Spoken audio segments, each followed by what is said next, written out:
गोविन्दाय नमो नमः। श्रीकृष्णाय नमो नमः। नारायणाय नमोस्तुते।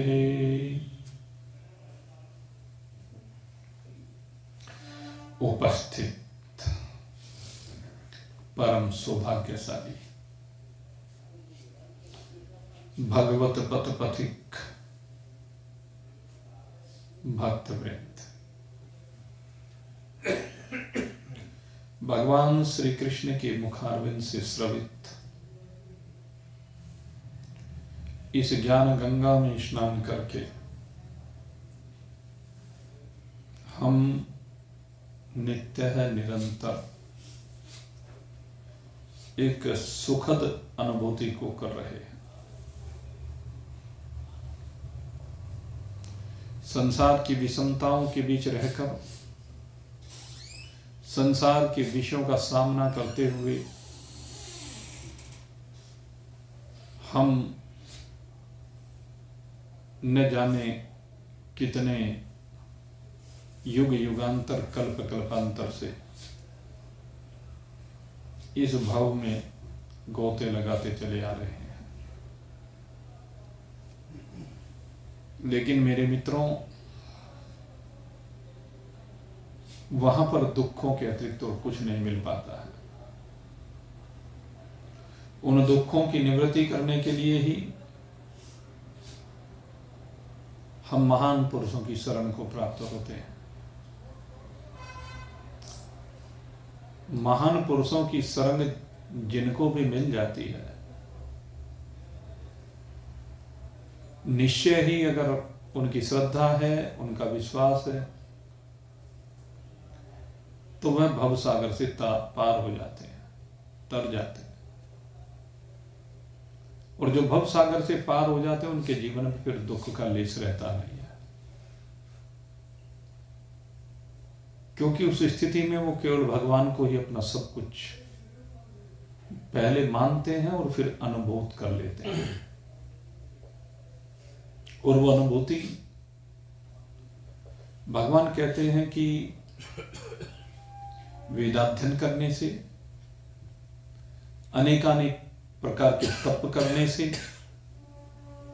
अनेकानेक प्रकार से दान देने से या यज्ञ आदि करने से, कहते हैं उन सब चीजों से वो अनुभूति नहीं होती। भगवान कहते हैं ना हम वेदैर्न तपसा न दानेन न चेज्ययः साक्य एवं विधो दृष्टुम दृष्टवानसि माम यथः। कहते हैं इन सब चीज से तो मेरा ये स्वरूप देखा नहीं जा सकता। जो मेरा ये चतुर्भुजी स्वरूप है, जिस प्रकार से अर्जुन तुम देख पाए हो, वो किसी भी प्रकार से इन उपायों से देखा नहीं जा सकता। अर्जुन कहते हैं प्रभु इनसे नहीं देखा जा सकता तो फिर कौन सा तरीका है? आप वो तरीका बता दीजिए। तो भगवान कहते हैं अगर मेरे स्वरूप को किसी को भी देखना है तो भक्त्या तो अनन्य, भक्त्या त्वः अनन्यः शक्य। कहते हैं एकमात्र चीज है, वो कैसी है? भक्ति के द्वारा। और भक्ति भी कैसी हो? कहते अनन्य भक्ति हो।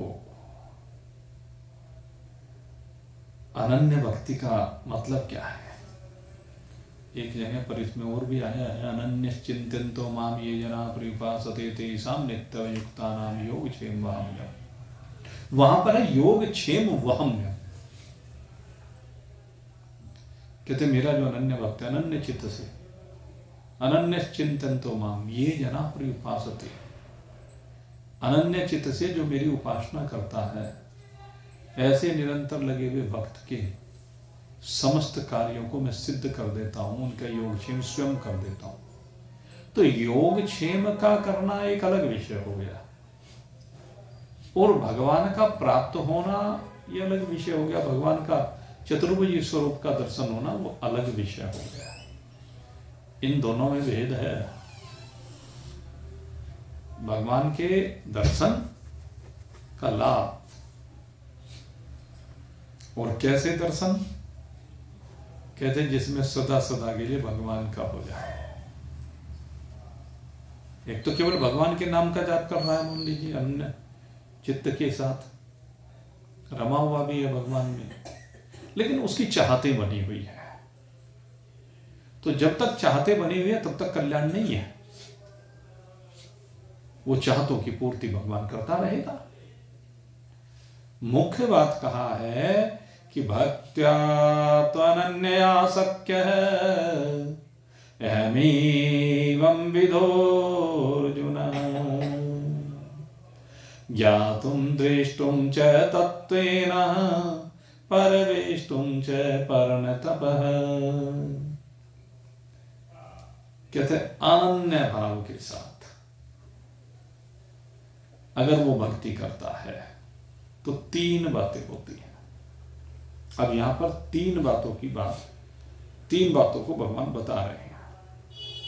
जिसकी भक्ति अनन्य हो उसके लिए बता रहे हैं, ये सबके लिए नहीं है। कहते हैं उसको तीन प्रकार का लाभ होता है। एक तो ज्ञातुम, मुझे जान जाता है। दूसरे का द्रष्टुम, मुझे देख लेता है। और तीसरे प्रवेष्टुम, मुझ में प्रवेश कर जाता है। ये तीन बातें हैं। भगवान को जानना तत्व से, भगवान के दर्शन का लाभ प्राप्त करना, और भगवान में प्रवेश करना। तो अनन्य भक्ति के द्वारा ये तीन प्रकार का लाभ भक्त को होता है। अब अनन्य भक्ति क्या है, पहले ये जानने की बात है। जिसको अनन्य भक्ति, वैसे तो इससे स्पष्ट है ही, अनन्य, किसी दूसरे का सहारा ना लेना, केवल एक भगवान का सहारा, भगवान का ही सहारा हो, आश्रय हो, विश्वास हो। भगवान के अतिरिक्त और किसी पर विश्वास नहीं, भगवान के अलावा कोई सहारा नहीं, भगवान के अलावा किसी से कोई आशा नहीं। वो आता है ना उसमें रामचरितमानस में, गोस्वामी जी महाराज ने लिखा है ना, एक भरोसा एक बल एक आस विश्वास। एक ही भरोसा, एक ही हमारा बल है, और एक ही आशा, एक ही विश्वास।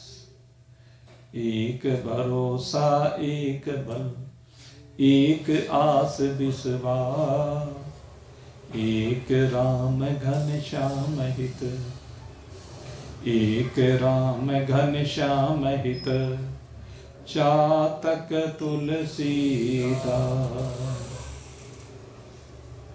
तो गोस्वामी जी महाराज ने भी यही बात जो कि तो रामचरितमानस में कही है।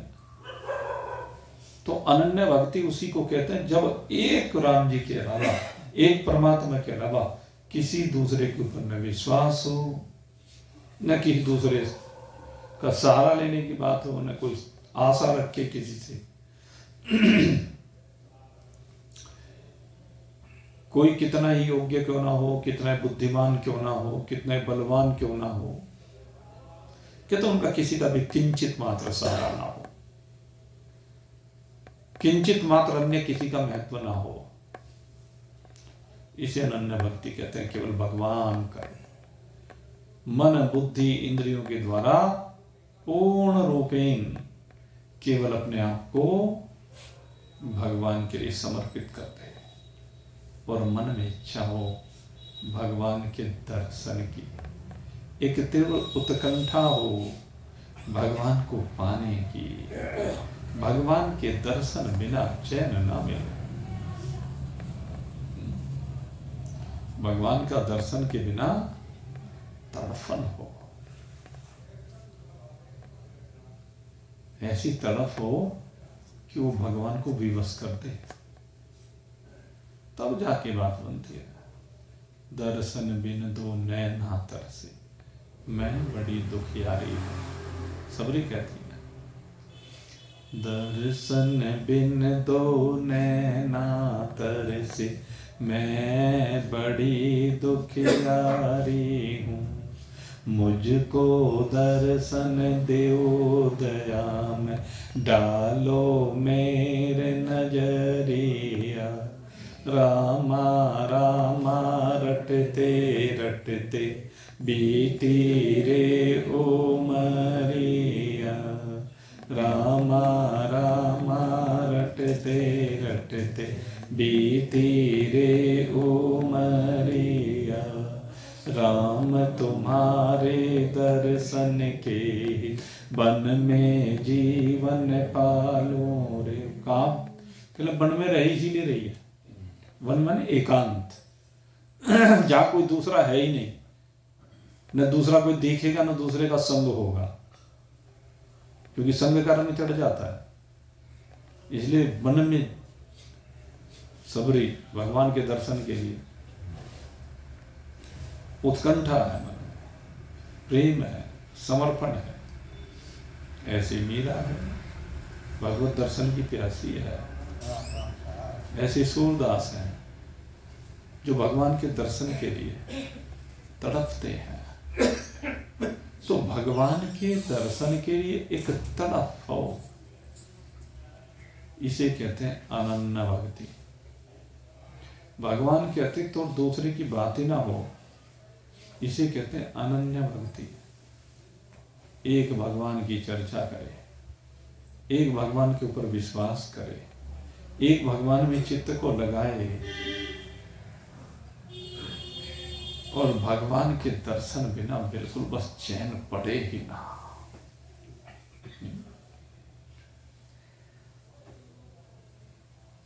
दर्शन के बिना मीना की तरह तड़पने लगे। ऐसी भक्ति अनन्य भक्ति कहलाती है। भगवान कहते हैं तस्याम सुलभ पार्थ, कहते ऐसा अगर कोई भक्त है तो उसके लिए मैं सहज सुलभ हूं। वो भक्त निश्चय ही मुझे प्राप्त कर लेता है, मैं उसके लिए सदा उपलब्ध रहता हूं। कहते मैं साधनों से प्राप्त नहीं होता, कहते जहां जाकर के साधन भी समाप्त हो जाए, साधनों का अहम भी मिट जाए, अपने अंदर ये भाव न रहे कि मैं साधन कर रहा हूं, साधन गल जाए, कहते ऐसी जब शुद्धता होती है भक्ति, तब भगवान की कृपा उसके ऊपर होती है। और इस कृपा में भगवान के दर्शन का लाभ मिलता है। भगवान के उस चतुर्भुजी स्वरूप में मन अटक जाता है, उस चतुर्भुजी स्वरूप की सहज कृपा होती है। भगवान कहते हैं और उसके बाद ये भक्त मुझे जान जाता है। यहां पर देखो तीन बातें कही गई, दो बातें ज्ञान योग की होती हैं और यहां भक्ति योग में तीन बातें कही। यहां पर भक्ति योग की विशिष्टता दिखा रहे हैं। ज्ञान योग में और भक्ति योग में यहां भक्ति योग की महत्ता को दर्शाया गया है। और इस श्लोक को बताकर के जो भक्ति योग के माध्यम से उपासना करते हैं वे क्या करते हैं, कहना देखो भक्ति योग से तो तीन चीज मिलती है और ज्ञान योग से दो चीज मिलती है। समझना इस अंतर को, देखो यहां बहुत गूढ़ विषय है। कहने लगे भक्ति योग में तीन चीज क्या मिली, सबसे पहले भगवान का दर्शन मिला। अब भगवान का दर्शन होने के बाद कहना भगवान का ज्ञान पता चला और फिर भगवान में प्रवेश हो गया, हो गई तीनों चीज। और ज्ञान योग में क्या होता है, कहते हैं ज्ञान योग में भगवान का ज्ञान होता है और भगवान का ज्ञान होने के बाद भगवान में स्थिति होती है, प्रवेश होता है। कहने ज्ञान योग में 2 चीज होती है, भक्ति योग में 3 चीज होती है। और बात से अंतर क्या है, इस अंतर को हमें जानना है। अब सीढ़ी में तो अगर यदि बात करें, पहले कर्म योग आता है, फिर भक्ति योग आता है और उसके बाद ज्ञान योग आता है। तो सर्वोपरि तो ज्ञान योग ही होता है आगे जाकर के। लेकिन जब भक्ति योग से तीनों बातें बन जाती है तो फिर ज्ञान योग का वहां तो 2 बात हुई। ज्ञान योग में दर्शन नहीं होता, आपको बताएं, क्योंकि ज्ञान योग में तो सब कुछ को निवृत्त कर दिया जाता है। ज्ञान योग में तो न जीव है, न जगत है, न ईश्वर है। ज्ञान योग का तो तीनों एक परमात्मा में लय है। तो ज्ञान योग में भगवान का दर्शन का लाभ नहीं है, ये दर्शन का लाभ भक्ति योग में है। अंतर क्या है? अब दोनों में अंतर समझना पड़ेगा ना। जैसे वो मीरा और उसमें अंतर करते हैं ना, एक राधा एक मीरा, अंतर क्या दोनों में वो बता रहे थे ना। एक प्रेम दीवानी एक दरस दीवानी, ये अंतर। एक प्रेम दीवानी है, एक दरस दीवानी है, दोनों में ये अंतर वहां बताया। लेकिन गोस्वामी जी कहते हैं कि ज्ञान और भक्ति नहीं कछु भेदा, ज्ञान और भक्ति नहीं कछु भेदा, उभा हरहि भव संभव के, दोनों से ही भव से तर लिया जाता है, भव से पार हो जाता है जीव। लेकिन एक जो अंतर समझाने के लिए, चूंकि विषय तो दोनों समझ में आने चाहिए, तो अंतर क्या है कि ज्ञान योग जो होता है वो गुरु की शरण में ही ज्ञान योग की सिद्धि हो जाती है। ज्ञान योग की जो उपलब्धि होती है वो गुरु की शरण में ही होती है। यहां पर जब जीव इस मनुष्य शरीर में आता है, उसको अगर यदि सदगुरु मिल जाए, ब्रह्मविद ब्रह्मनिष्ठ महान पुरुष मिल जाए और उसकी जिज्ञासा प्रबल हो, अधिकारी हो, सठ संपत्ति से संयुक्त हो, तो उसको यहीं पर भगवान के स्वरूप का ज्ञान होता है और फिर भगवान में स्थिति होती है यहीं पर। और दूसरे कहते जो यहां पर भगवान से अनन्य प्रेम करता है, भगवान की अनन्य भक्ति करता है, भगवान में अपने चित्त को लगा लेता है, उसके साथ क्या होता है? कहते हैं उसे भगवान के दर्शन का लाभ यहां भी मिल जाता है। और अगर यदि भगवान की विशेष कृपा हो जाए, अब 2 स्थितियां हैं, यहां भी भगवान का लाभ मिल सकता है और यहां ना मिले तो फिर वैकुंठ में चला जाता है, भगवान के लोक में वहां दर्शन मिल जाता है भगवान का। दूसरी बात क्या है कि अगर यदि भगवान की विशेष कृपा हो जाए और भगवान गुरु बन जाए, अब यहां पर बात यह है, अगर इसी लोक में गुरु बन गए तो यहां पर भगवान उपदेश दे देते हैं और उपदेश देने के बाद भगवान के स्वरूप का बोध हो जाता है और फिर भगवान में प्रवेश हो जाता है। लेकिन ऐसा तो भाई किसी किसी बिरले के साथ ही होता है, जैसे जनक जी के साथ हुआ। जनक जी के साथ तो अष्टावक्र जी आ गए, और हाँ भगवान की बात में करूं तो यदु महाराज है। यदु महाराज के लिए अवधूत दत्तात्रेय जी आ गए। ये है अवधूत दत्तात्रेय भगवान है, वो स्वयं आकर के ज्ञान देते। या कपिल भगवान है, वो माता देवहूति को ही ज्ञान दे देते हैं, मां के गुरु बन जाते हैं, यहीं पर बौद्ध करा दिया उन्होंने। तो ऐसे भगवान जब कभी अवतरित होकर के जैसे अर्जुन को उपदेश दे रहे हैं, भगवान जैसे भगवान श्री राम ने उपदेश दिया वशिष्ठ जी को, तो ये कभी कभी होता है। लेकिन अधिकांश क्या होता है भक्ति योग में कि भक्त यहां पर भगवान से अनन्य प्रेम करता हुआ भगवान के लोक में चला जाता है, और भगवान के लोक में बहुत लंबे समय तक रहने के उपरांत फिर वो वहां पर भगवान की कृपा का पात्र बनता है, और भगवान उसको उपदेश देते हैं। उपदेश देने के बाद वो फिर वहां पर भगवान के स्वरूप को जानता है, और भगवान के स्वरूप को जान करके फिर भगवान में प्रविष्ट हो जाता है, अर्थात अपने आप में विराजमान हो जाता है। तो ये अंतर है भाई।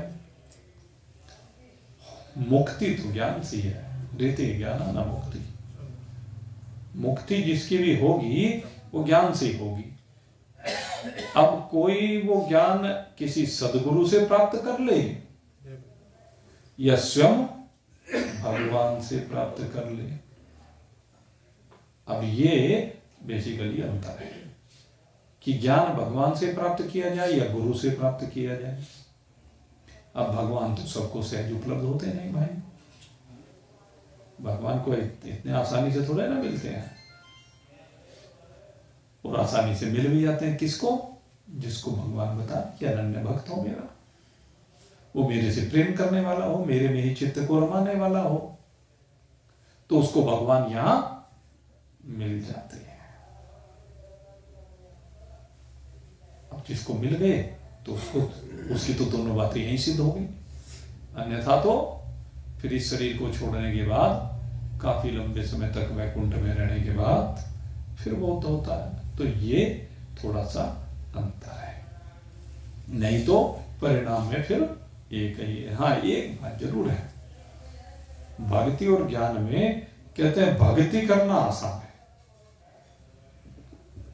ज्ञान पंथ कृपाण की धारा। ज्ञान का रास्ता तो कृपाण की धार पे चलना है। ये कहते हैं नंगे पैर नंगी तलवार पे चलना है भाई। वो रास्ता जरा कठिन है, क्योंकि उसमें कुछ रहता नहीं है, उसमें सब कुछ को मिटाया जाता है, उसमें तो अपना शरीर ही अपना नहीं रहता, और की तो बात क्या करें। ज्ञान में त्याग ज्यादा है, ज्ञान में प्रबल वैराग। वैराग तो पहली शर्त है। अगर वैराग पूरा नहीं होगा तो अगर जरा सा भी चिपकाव होगा तो वहीं फंस जाएगा। भक्ति में समर्पण होगा, भक्ति में श्रद्धा है, समर्पण है, प्रेम है। भक्ति में रस भी है। एक सबसे बड़ी बात क्या है, भक्ति में जो है एक विशेष रस भी है। जब कोई भक्त भगवान की भक्ति करता है तो उसको एक अवलंबन मिल जाता है, एक सहारा मिल जाता है, एक आश्रय मिल जाता है। भगवान के दर्शनों का क्या फायदा हो है? आगे यही फायदा है, बताया ना, भगवान जी गुरु बन जाते हैं। भगवान के दर्शन तो रावण ने भी करे, कंस ने भी करे, ऐसा सारी है। अयोध्यापुरी ने करे। ये विषय मैं 1-2 दिन पहले खूब बढ़िया विस्तार से समझा चुका हूँ। इस विषय को तो बहुत विस्तार से समझाया था। हम भक्त यहाँ किसे कह रहे हैं, ये चर्चा तो मैंने खुद की थी। जो राक्षस भगवान के हाथ से मारे गए वे कोई भगवान के वैकुंठ में थोड़े न जाएंगे। ठीक है, भगवान के दर्शन का लाभ हुआ है उनको, उनके कुछ पाप जल करके भस्म हो जाएंगे, लेकिन ये नहीं कि वो वैकुंठ के अधिकारी बन गए, वो भगवान को नहीं प्राप्त कर पाए। उनके कुछ पापों का अक्षय हुआ है, पाप भस्म हुए हैं, जले हैं, लेकिन ये नहीं कि वो भगवान के साथ एक रूप हो जाएंगे, आगे भगवान के लोक में चले जाएंगे, भगवान की कृपा के पात्र वहां पर और विशेष रूप से मिले। इस तरह का नहीं है। भक्त चले जाएगा, भक्त जाएगा, ये अंतर है। वो मैंने कल इस बात को बहुत विस्तार से आपको कहा था, और मेरा मानना ये है। अब वो कुछ जगह पर क्योंकि कुछ मनीषियों ने कह दिया कि वो जो भी भगवान के हाथ से मरा वो सीधे वैकुंठ पहुंच गया। उसमें कल आपको वो भी घटना बताई थी, जो राम जी के साथ सब गए थे, वे भक्त गए थे, वे राक्षस नहीं थे कोई सा। और जो उनसे भक्त मतलब जो उनसे उतनी श्रद्धा भी नहीं थी, वो देख के बन गई फिर ये हुआ था। तो इसलिए ये बात केवल भक्तों के लिए यहाँ पर, और भक्त भी कौन से जोन से ये बता रहे हैं ना, अनन्य भक्त, अनन्य भक्त का प्रसंग चल रहा है, जो भगवान के अलावा किसी दूसरे में आस्थावान ही नहीं है, उस भक्त की बात हो रही है भगवान के उसमें जाने की। तो और भगवान के दर्शन का फल वो कई बार आपको बता चुका, मम दर्शन फल परम अनुपा, जीव पाव निज सहज स्वरूपा। जीव अपने वास्तविक स्वरूप को प्राप्त कर लेता, वास्तविक स्वरूप माने अपनी परमात्मा स्वरूपता को प्राप्त, क्योंकि भगवान उसको समझा देते कि तू वास्तव में शरीर नहीं है, तू वास्तव में परमात्मा ही है। चिदानंद रूपः शिवोहम शिवोहम, तेरी वास्तविकता क्या है? शिवोहम शिवोहम। और जब हम शरीरों की बात करें तो शरीर तो देखो सबके जाने वाले हैं, शरीर को रहने वाले थोड़ा ही ना है, एक दिन सब के शरीर चले जाएंगे। एक वो दिखा, उसमें आज अखबार में पढ़ा मैंने, एक 30 साल का युवक क्रिकेट खेल रहा था और क्रिकेट खेलते खेलते छक्का मारा उसने। अब देखिए गेंद फेंकी गई और भाई उसने छक्का मारा बॉल पे, और छक्का मारने के बाद अगली बॉल जब दूसरा फेंकने लगा और वो उसका सामना करने लगा, वहीं पर इतने में अटैक हो गया और वहीं जयराम जी की हो गई। देखो कैसा खेल है। अब आप सोच के देखो, वो तो क्रिकेट खेल रहा है, कब समय आ जाए, कैसे आ जाए, कोई कल्पना भी कर सकता है कि जो व्यक्ति अभी अभी बॉल पर छक्का लगा रहा है उसकी वृत्ति, उसको कोई पूर्वाभास कुछ नहीं है, वो तो पूरे उत्साह के साथ खेल रहा है। प्राण जाने में कितना समय लगा। अब आप देख लो, एक गेंद फेंकते फेंकते कल की सत्य घटना है। पीछे पेपर रहा, 14-15 साल की लड़की हाँ, स्कूल में हुआ, दौड़ते खत्म, ऐसे हो जाता है। तो भाई ये जिंदगी कब किसकी कहाँ छूट जाए कोई भरोसा नहीं है। इसलिए जो कहा है, छोटे तो छूटे, छोटे तो छूटे, जब भी छूट जाए तो क्या कर, तू कर ले भजन हरि का, तू कर ले भजन हरि का, ये जिंदगी धोखा दे जाएगी, तू कर ले भजन हरि का, ये जिंदगी धोखा दे जाएगी, तू कर ले भजन हरि का, तू कर ले भजन हरि का, तेरे मन की मन में रह जाएगी, तू कर ले भजन हरि का, तेरे मन की मन में रह जाएगी, तू कर ले भजन हरि का, तू कर ले भजन हरि का। भरोसा तो नहीं है ना, तेरी मन की मन में रह जाएगी। इसलिए अगर कोई अच्छा कार्य करना है ना तो साथ साथ कर लेना चाहिए। मैं आपको बताऊं, उसमें जरा भी विलंब नहीं करना चाहिए। और एक चीज और बताऊं भाई, अपनी आदत एक चीज और बनाओ, उधार माल खरीदना बंद कर दो। एक बहुत बड़ी बात बता रहा हूं मैं आपको, कोई भी व्यक्ति किसी भी चीज को उधार खरीदना बिल्कुल बंद कर दो। क्यों? अब उधार खरीदा, शर्म में दिया, प्रेम में दिया, भाव में दिया और प्राण छूट गए। प्राण छूट गए तो जो उधार तुम लेके गए हो, किसके लिए लिया तुमने उधार? यहाँ क्यों लिया? वो कर्जा साथ में लेके चले गए, यहां से कर्जबंद हो गए। पहले कर्जे तो उतरे कि नहीं उतरे, अगले और चढ़ा करके चले गए। इसलिए कहता हूं उधार बिल्कुल मत खरीदो, ये अपनी वृत्ति को बदल लीजिए, क्योंकि जिंदगी का भरोसा नहीं है। यह तन तूने कर्ज लिया है, चुकता तूने कुछ न किया है, कर्ज का बोझ उतार रसना, हरि हरि बोल, बोल हरि बोल, हरि हरि हरि बोल। कहते कर्ज का बोझ उतार ले। कर्ज का बोझ चढ़ा के मत जा। इसलिए मैं ये बात सबको कहता हूँ, और ये हमारे मनीषियों ने कही, मैं नहीं कह रहा हूँ, यहीं से प्रेरणा मिली। हमारे गुरु जी भजन गाया करते थे, कर्ज का बोझ उतार रखना। इस सब का कर्ज यहीं उतारता चला जाए, जो ले रखा सबका यहीं दे के चला जा। और नहीं तो जैसे कल बताया ना, क्या भरोसा है जिंदगी का, साथ देती नहीं कभी किसी का। किसके लिए? बाल बच्चों के लिए। क्यों कर्जा चला के जाए अपना? अपने ऊपर किस लिए कर्जा चलाए? बाल बच्चों के लिए। कोई आवश्यकता नहीं है। हम अपनी महत्वाकांक्षाओं को पूर्ण करने के लिए, मकान बढ़ाने के लिए, विवाह शादी करने के लिए क्यों कर्जा लेते हैं?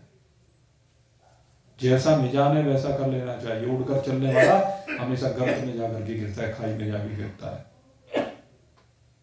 अपनी गुंजाइश से अधिक कभी भी कोई काम नहीं करना चाहिए। क्यों कर रहे हो? बच्चों के लिए कर रहे हो ना। अरे जब होगा तब कर लेना, जब नहीं है तो जैसा है वैसे में करो ना। क्यों अपने सर में दर्द पालते हो? क्यों ऊपर के लिए, आगे के लिए? कर्जे की आगे जहां भी जाओगे वहां जाके उतारना पड़ेगा वो कर्ज।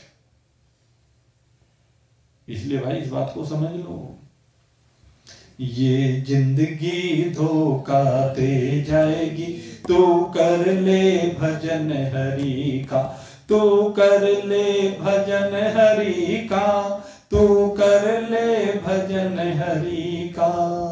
जोड़ जोड़ जो राखी माया, इसको देख देख भर माया। जोड़ जोड़ जो राखी माया, इसको देख देख भर माया।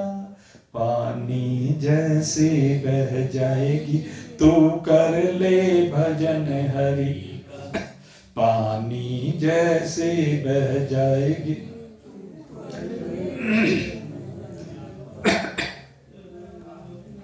भाई जितनी जोड़ जोड़ के तुमने माया इकट्ठी करी है, तो जिसको देख देख के जी रहे हो, सारी छूट जाएगी, बह जाएगी पानी की तरह से। इसलिए इसका सदुपयोग कर ले। तेरी कोठी तेरी हवेली, बहुत बड़ी कोठी बनाई, हवेलियां बनाई। तेरी कोठी तेरी हवेली बन जाएगी एक पहेली। तेरी कोठी तेरी हवेली बन जाएगी एक पहेली, खड़ी यहीं रह जाएगी। यहीं खड़ी रह जाएगी। बताओ किसी के साथ गई क्या आज तक? कितने बड़े बड़े महल महल बनाए, सोने की लंका बनाई है इधर ही रहेगी रावण की। तेरी कोठी तेरी हवेली बन जाएगी एक पहेली, खड़ी यहीं रह जाएगी। तू कर ले भजन हरि का, तू कर ले भजन हरि का, तू कर ले भजन हरि का। साथ सदा रहे ना यौवन छाया, सदा रहे ना यौवन छाया। मिट्टी की ये तेरी काया, सदा रहे ना यौवन छाया।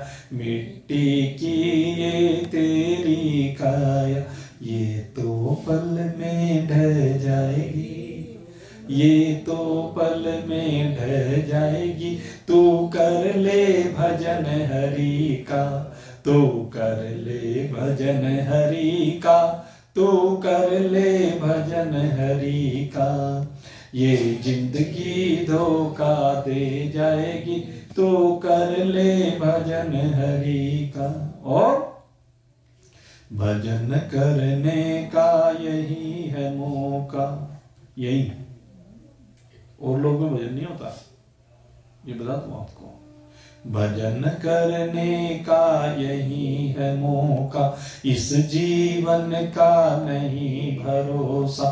भजन करने का यही है मौका, इस जीवन का नहीं भरोसा। मौत उठा कर ले जाएगी, तू कर ले भजन हरि का। मौत उठा कर ले जाएगी, तू कर ले भजन हरि का, तू कर ले भजन हरि का, तू कर ले भजन हरि का। ये जिंदगी धोखा दे जाएगी, तू कर ले भजन हरि का, तू कर ले भजन हरि का, तू कर ले भजन हरि का। भजन कीजिए। कहते हैं भाई अन्न भक्ति का, भगवान से कहते हैं अर्जुन, प्रभु ये तो बताओ अनन्य भक्ति के साधन क्या है, कैसे की जाए अनन्य भक्ति। तो अब भगवान अनन्य भक्ति के साधनों की चर्चा कर रहे हैं अर्जुन के सामने। अनन्य भक्ति में क्या करना है, 5 साधनों की चर्चा यहां पर की है। इन 5 को समझने की आवश्यकता है। क्या क्या कहा, मत कर्म मत कर्म कृण मत परमो, मत कर्म कृण मत परमो, मद भक्ता संग वर्जित, निर्वैरः सर्वभूतेषु, निर्वैरः सर्वभूतेषु, यस मामेति पांडवः, स मामेति पांडवः।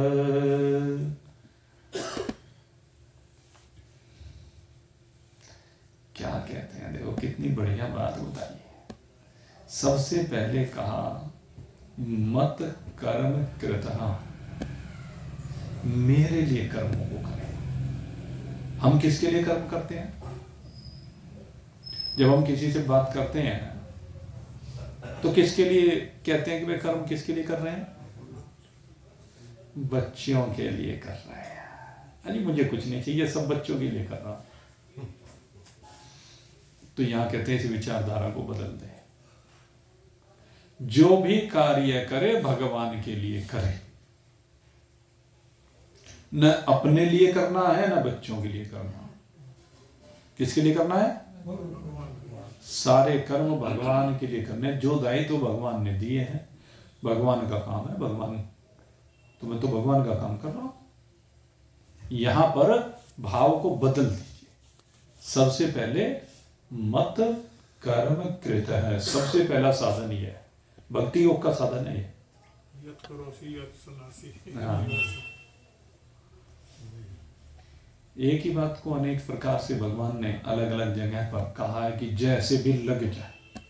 श्रुति सटलिंग संग्रह में ये बार बार कहा है कि बारंबार इसको कहिए, पुनरुक्ति दोष नहीं है। ये यहां पर पुनरुक्ति जो है वो दोष नहीं माना जाता है, बल्कि ये आभूषण है। कहा बार बार प्रशंसा करे, बार बार अभ्यास करे। ये जो तत्व है इसको बारंबार कहे, अनेक प्रकार से कहे, तभी तो जाके समझ में आती। एक बार में समझाई हुई कहां समझ में आके देती है। इसलिए भगवान अनेक बार अर्जुन को समझा रहे हैं। मत कर्म कृत है, कहते हैं सब कुछ मेरे लिए कर। जप कर, कीर्तन कर, ध्यान कर, सत्संग कर, स्वाध्याय, जितने भी भागवत संबंधी सब कर्म हैं, अपने वर्ण के अनुसार, देश के अनुसार, काल के अनुसार, आश्रम के अनुसार, परिस्थिति के अनुसार, कहते हैं जो भी करे वो सब का सब मैं भगवान के निमित्त कर रहा हूँ। कुछ संत ऐसा भी कह देंगे कि लीला मात्र सोच के करो, उसका भी अर्थ यही है, जो कर्म करो लीला मात्र करो सोच के। देखिए वो अनअटैचमेंट वाली बात है। जब कहते हैं ना तो वो वहां पर आसक्ति से विरहित होना कहा उसको। जब अनासक्त होगा तो भगवान की लीला है, क्योंकि लीला जो है वो भगवान करते हैं। और अपने आप को ये भी कहा गया कि नाटक समझ के करो। दोनों में ये थोड़ा सा अंतर आप कर सकते हैं, क्योंकि लीला जब कही जाती है तो लीला भगवान की कही जाती है।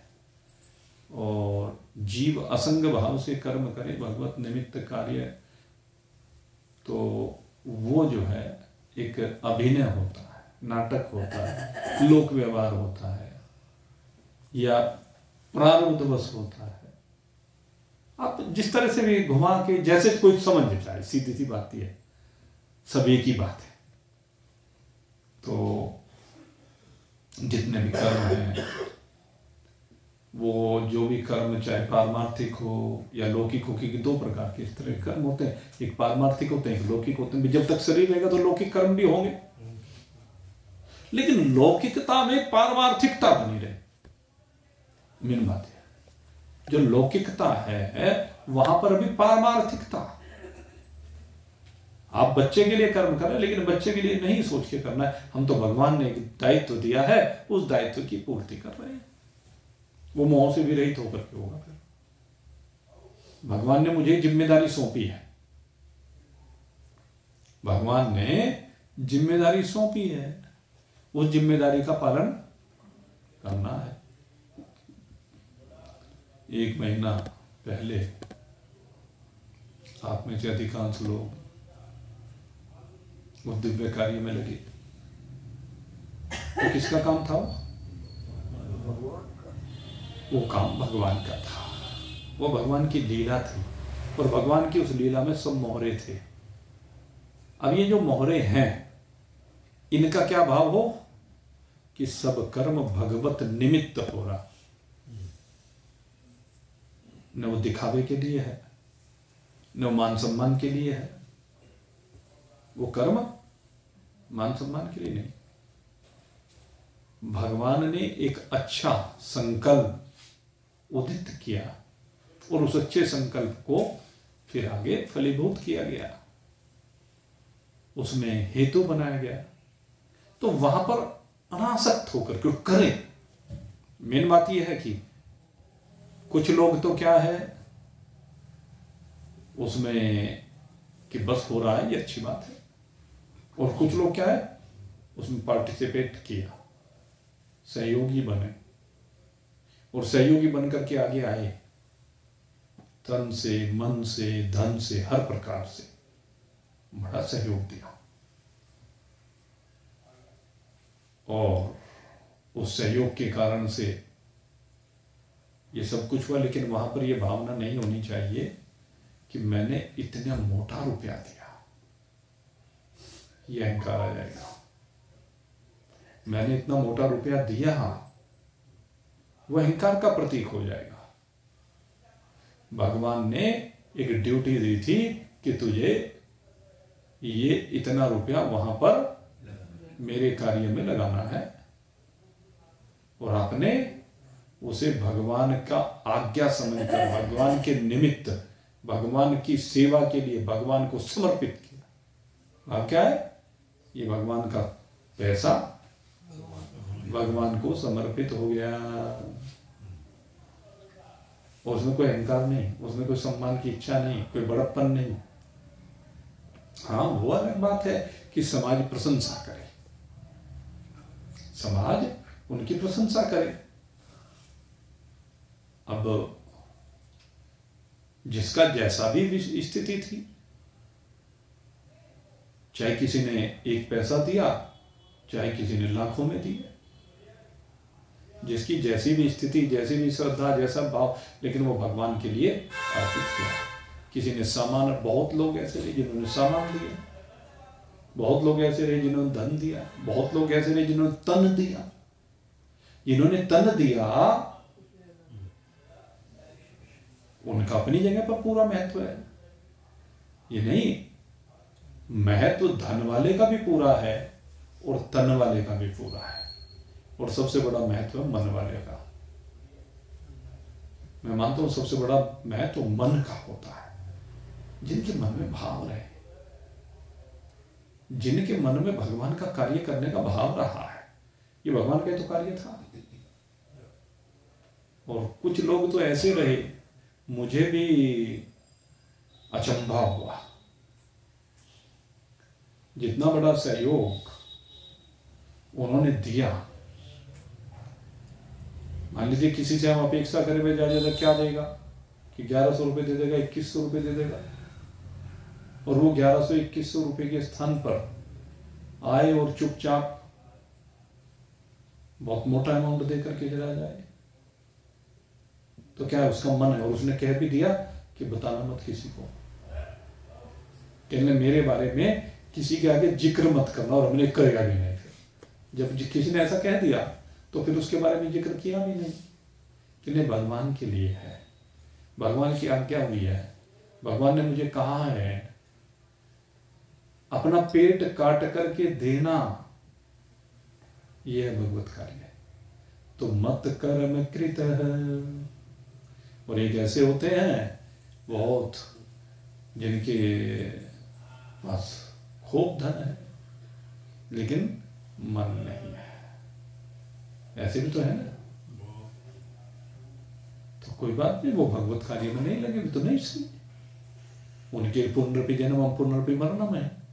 लेकिन जो भगवत कार्य में लगे होते हैं, ये भगवान कह रहे हैं अनन्य भक्ति के साधनों में इसकी सबसे पहले चर्चा, इसीलिए मैंने कहा कि आप लोगों ने चूंकि अभी अभी ये भगवत कर्म किया है, आपने आप सबने मिलकर के उस भगवत कर्म को अंजाम दिया है, और कहीं किसी ने मान सम्मान की अभिलाषा नहीं की। अब की बार हमने मंच से भी सम्मानित नहीं किया किसी को, देखा आपने किसी घोषणा की क्या?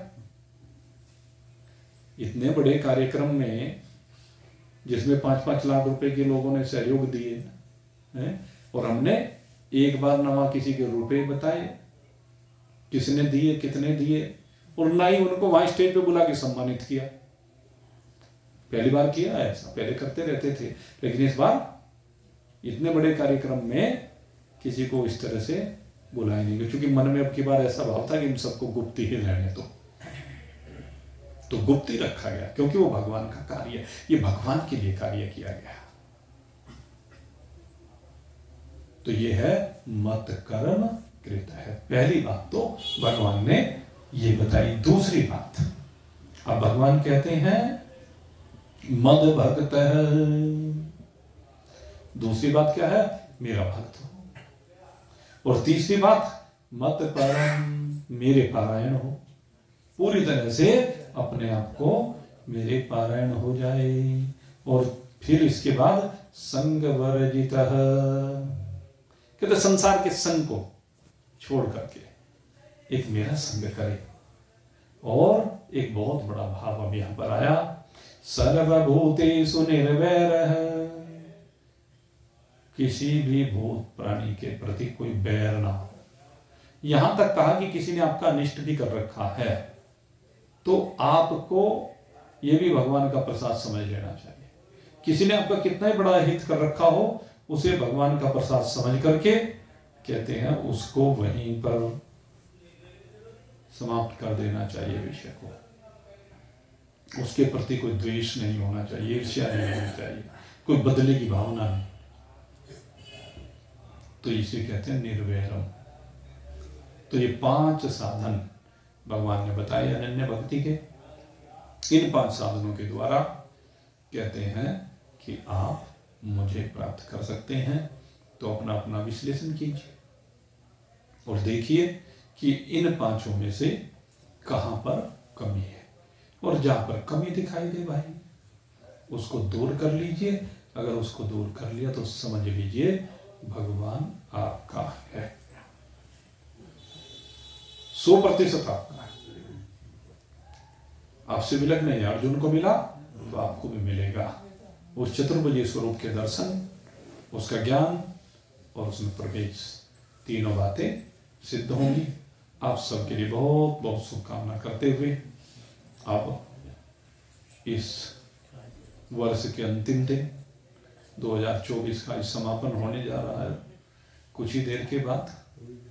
तो आपको इस अंतिम दिन समस्त वैर भाव को समाप्त करके, समस्त ईर्ष्या भाव को समाप्त करके, समस्त विकारों को समाप्त करके एक शुभ भावों के साथ अगले वर्ष में कल प्रवेश करेंगे। और यहीं पर इस 11वें अध्याय को, जो भगवान का बड़ा ही दिव्य विश्व रूप दर्शन योग नाम का यह अध्याय, यहीं पर विश्राम दिया गया है। ओम तत्सदिति श्रीमद्भगवद्गीतासु उपनिषत्सु ब्रह्म विद्यायां योग शास्त्रे श्री कृष्ण अर्जुन संवादे विश्वरूप दर्शनो नाम एकादशोऽध्यायः। हरि ओम तत्सत्, हरि ओम तत्सत्, हरि ओम तत्सत्। बोलिए कृष्ण भगवान की जय। तो यहीं पर आज इसको विश्राम दे रहे हैं। कल से नए वर्ष में भक्ति योग नाम का 12वां अध्याय आपके सामने प्रस्तुत किया जाएगा। भाई उसमें भगवान की भक्ति को और प्रबल करने का प्रयास किया जाएगा। नया सत्र दिव्य भावों के साथ कल प्रारंभ होगा। पुनः बहुत बहुत शुभकामना करते हुए आपके लिए यहीं पर अब आज के सत्संग को विश्राम दे रहे हैं। बोलिए सच्चिदानंद भगवान की